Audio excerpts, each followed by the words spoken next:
Episode 5 of Welcome to Derry starts with Dick snapping out of his vision and Tanyel foaming from the mouth. Despite him being in a rough condition, Dick explains that they've got what they need. Leroy is in the dark here, so the General repeats a written version of the flashback we saw last episode. Their goal, of course, is to find the 13 pillars, and now they know the location, the real work can begin. The gateway leading down into the tunnels stems from that dilapidated house we saw last episode, 29 Nabal Street. In the morning, Leroy and Colonel Fuller are going to lead a small team down to secure them, then tighten the perimeter around it. Meanwhile, Lily shows up to see Marge.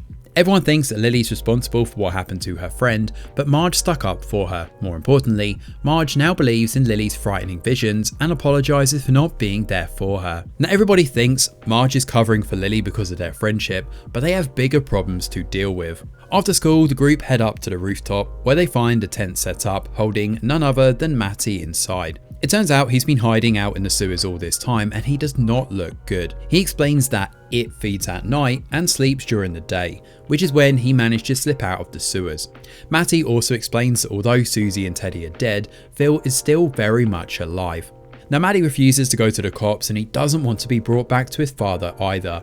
In fact, things are so bad at home he'd take going back to Pennywise right now. I mean, that may not be the best idea, given it is gearing up for the augury, which is the bloody massacre marking an end to the cycle and 27 years of peace before it starts again. In the middle of this, we also learn that Hank's bus crashes en route to Shawshank, and we learn on a news report that Hank is on the run. When Charlotte sees this news, she hurriedly grabs a phone and prepares to make some calls.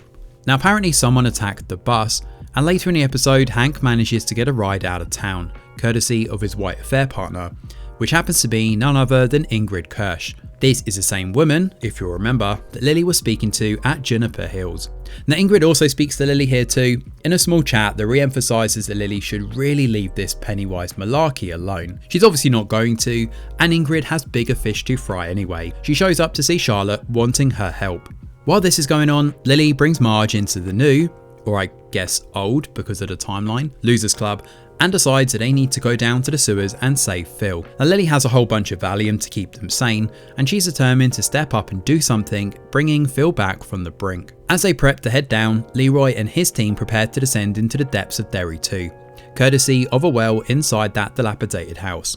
Interestingly though, Tanyel happens to hold a strange trinket, a magical dagger given to him by Rose that could hold the key to stopping Pennywise. Down in the sewers, Dick continues to suffer from hallucinations and visions the whole time.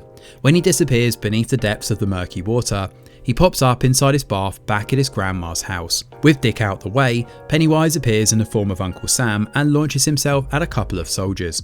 He then shows up in Dick's visions as his grandpa, holding a lockbox that seems to hold his secrets inside. Unfortunately, Pennywise manages to open it up. Meanwhile, Paulie and Leroy are haunted by something that takes the form of Charlotte. When it launches itself at Leroy, he shoots it in the head before it slithers off. Only Leroy is seeing this though, and he warns Paulie that this thing will try to get in his head. In the wake of all this chaos, Tanyel slips away from the soldiers, while the kids wind up a little loopy from all the Valium they've taken. Unfortunately, things take a turn for the worst when Matty leads the kids into a watery grave. All the kids are here, dead, including Phil and Matty, and oh no. Matty twirls on a pole singing before transforming into none other than Pennywise.